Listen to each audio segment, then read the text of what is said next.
Hi, welcome to WeJane TV. I'm Ilse Hu.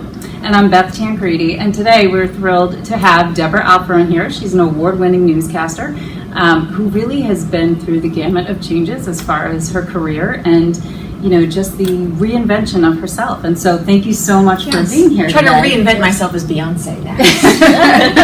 We can do that. We can do anything we want to do. She is fabulous, isn't she?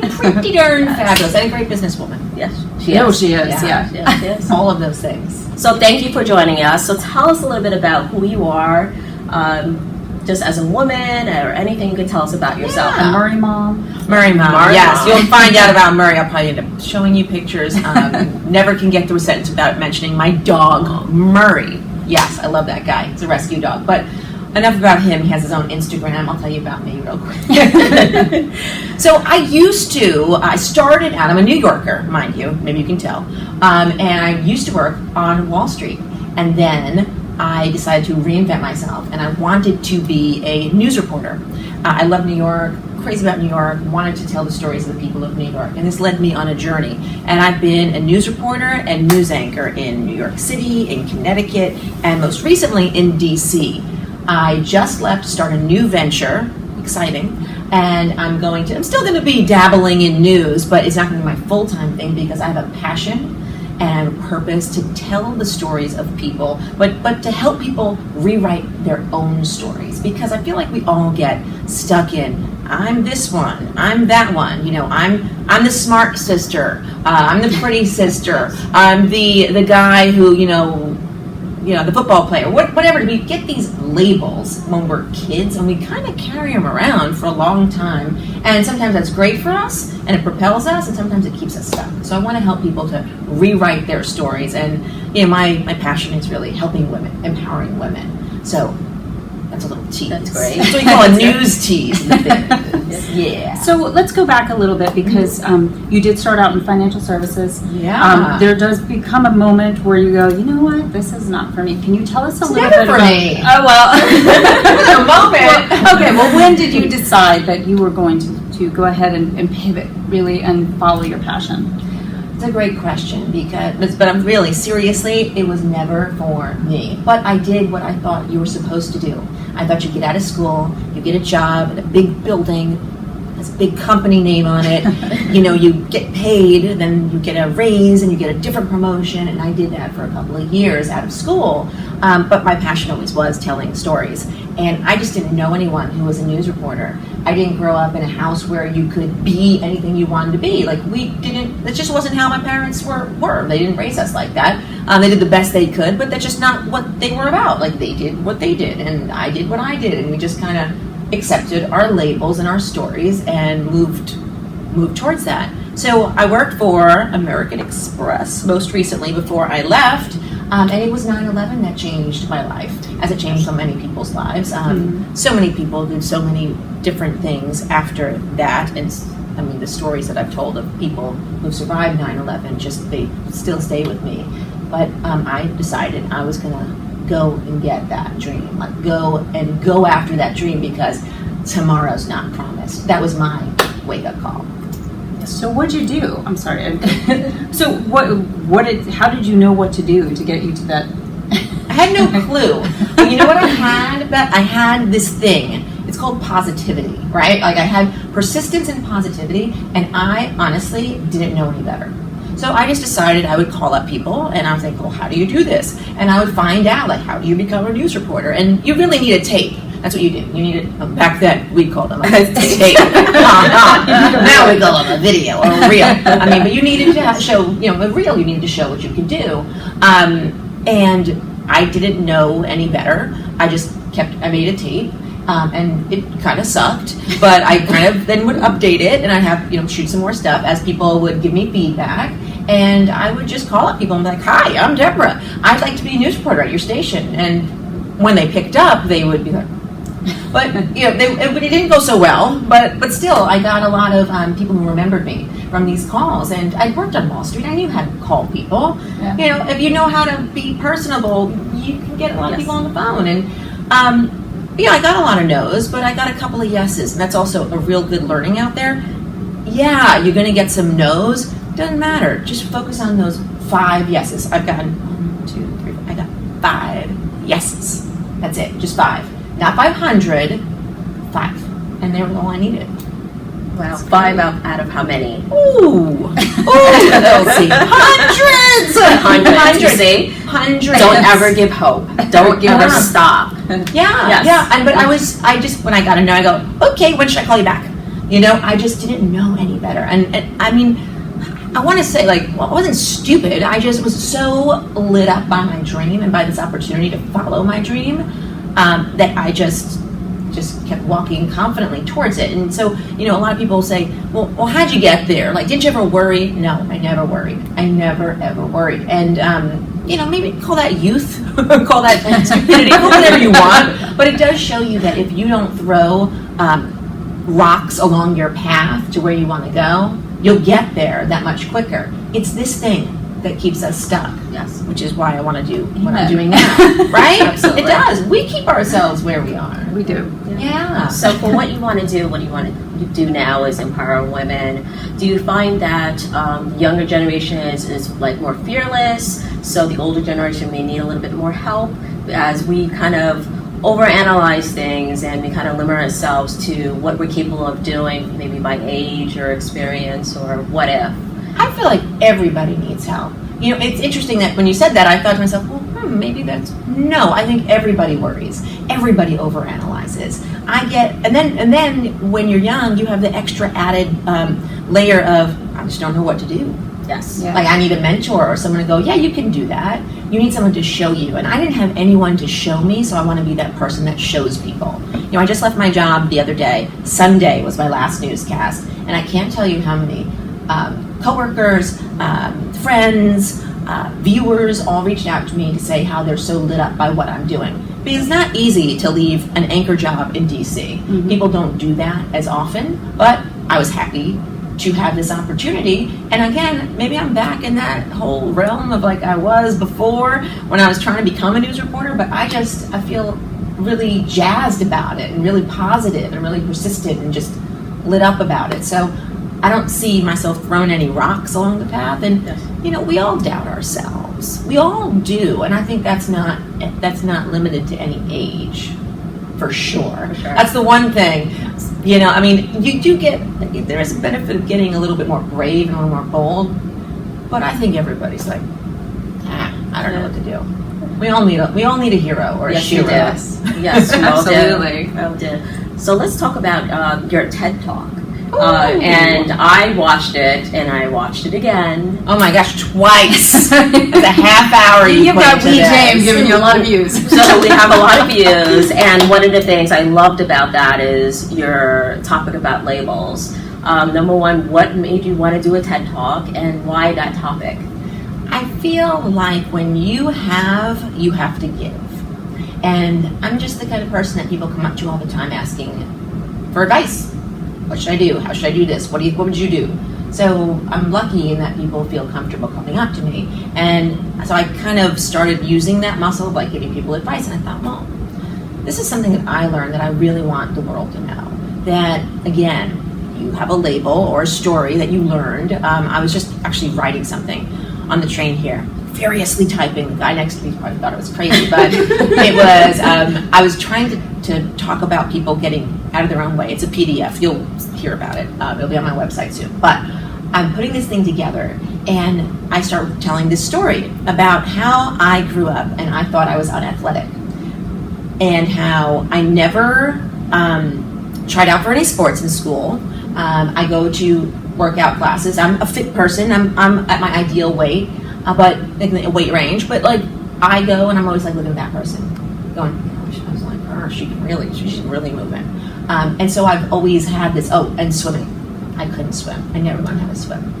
So yes, I can relate. You can. Yes. Sister, I'm going to talk to you about that after this. So, so I grew up that way, and I realized, I looked back, and I realized my mom told me when I was a kid, "You're just like me. You're not athletic," and I made that a story and a label, and I like put the label right on me, and that was it. And I carried that for my whole life.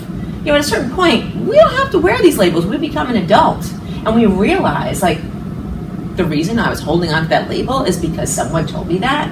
One person told me that when I was 8. Interesting. Yeah. Right? So I a million times, right?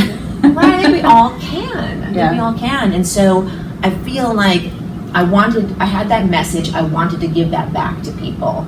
And let me tell you, I applied for that TEDx in Bushwick, Brooklyn, and I didn't get called the first time. So again, if you have something, some kind of story you need to tell, something you think that can help people, change the world a little bit, you got to keep going. Yes. They took me on the second try, and I was so happy that they did. And it really was just a wonderful, it really kind of catapulted me into wanting to do what I'm doing now. I think it was really the first step towards it.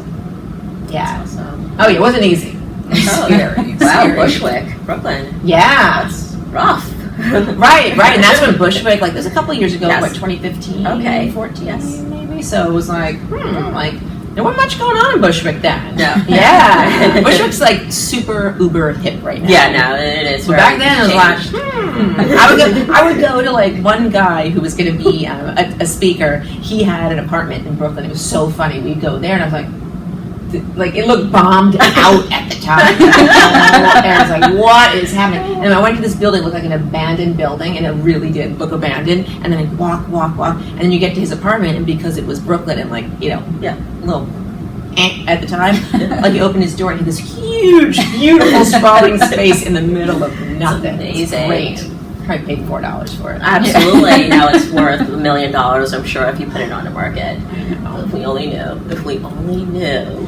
Right. So, can you tell us who inspires you? Like, if you could choose one or two people who really get you going, or really the ones who you look to every day or throughout life, and just kind of say, this is, you know, these are the people who motivate me.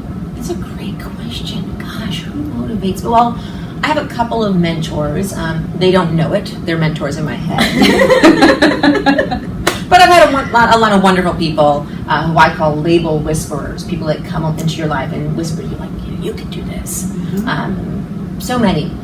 I'll start with Gabby Bernstein is someone that I am really I follow her. She's an inspirational speaker, New York Times bestselling author, and she wrote a whole bunch of books, including Spirit Junkie. Let's see. Gosh, there's so many of them. I can't even think about. The Universe Has Your Back, etc. Anyway, I'm going to see her tonight. But you'll can see this after. Yes. But anyway, so she's going to be speaking tonight, and so she really just jazzes me. I love her. Oprah. I mean, Oprah was a news reporter. Yeah, Oprah worked in Baltimore, and they didn't really like her that much. They told her to change her hair, and she tells a great story about how when she went to interview in Chicago for what was going to be the Oprah Winfrey Show, but was called AM Chicago, that, you know, she was like, I don't know about this, and she told the person who was hiring her, listen, this is what I look like, I got a weight problem, like, you know, this is me, you know, are you good? And the guy's like, well, look at me, I got a weight problem, just you be you, lady, Yes. and we'll be fine. We need more of that UBU You stuff, I think. Absolutely. Right. Yes. Well, it's always true, but, you know, she was her. And then lastly, my dog inspires me. And I'll tell you why. It's kind of crazy to put my dog up there with Gabby and Oprah. But he is endlessly kind.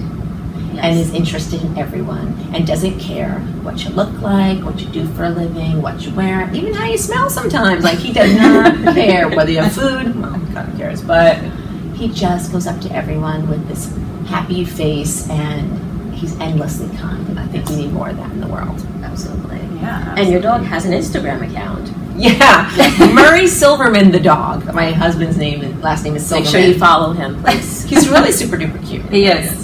Yeah. Wears costumes sometimes. Yes. Yes. And he does crazy things. And also it's written in his voice. Like, from a dog's perspective. That's one of my fun things to do. Yeah.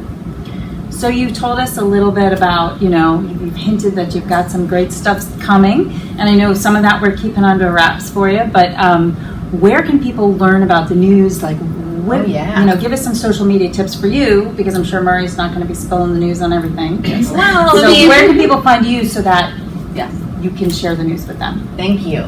Yes, Murray is not my agent, and he's not authorized to talk about these things, and he also doesn't talk. So you can find me at Debra Alfarone in a variety of places, including Facebook, Instagram, my website, DebraAlfarone.com. I'm on Snapchat, I'm on Twitter. It's all Debra Alfarone. So hit me up there, and I'm walking in my purpose now. So even though I haven't launched this, by the way, December is when I'm going to launch all this. Ask you that. Just stay tuned. It's Yeah. December. What you should do is go to my website and drop your email there. Yes. Because Yes. you can just like click on a button and drop your email, because then you'll be part of that like inner Yes. circle of people that are learning Absolutely. about how to be the most powerful that you can be on camera and in life. How to rewrite your story. And I've got some really cool things. I'm looking forward to it, but right now I'm in that creative, like writing furiously stage. So That's it's gonna be fantastic. good. That's fantastic.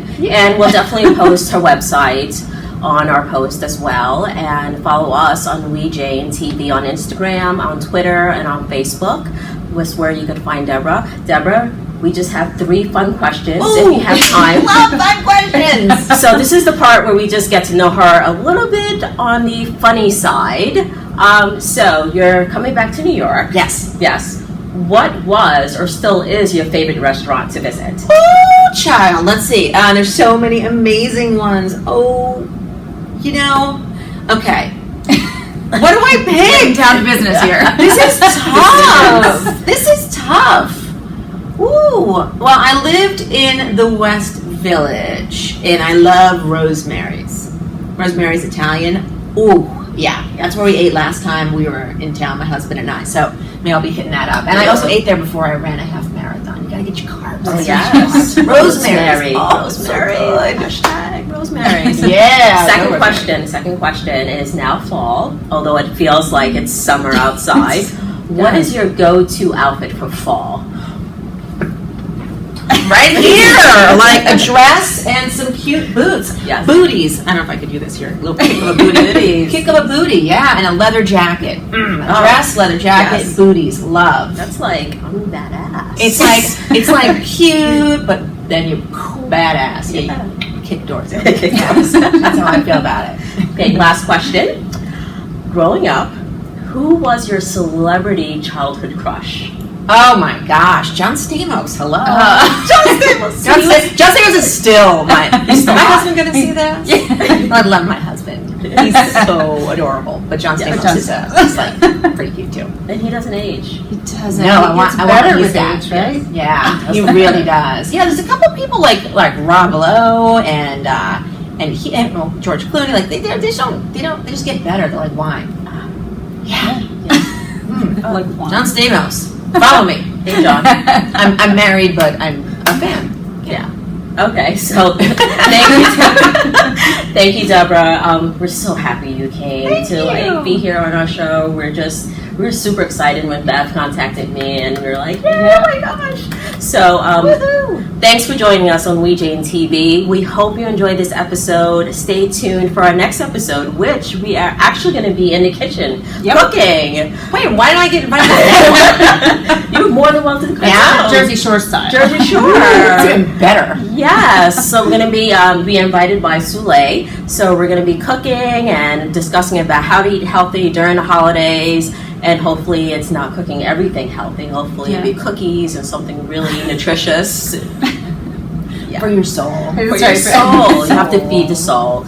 So thank you again, and we'll see you next time. Thank you. Bye. Bye. Hit save.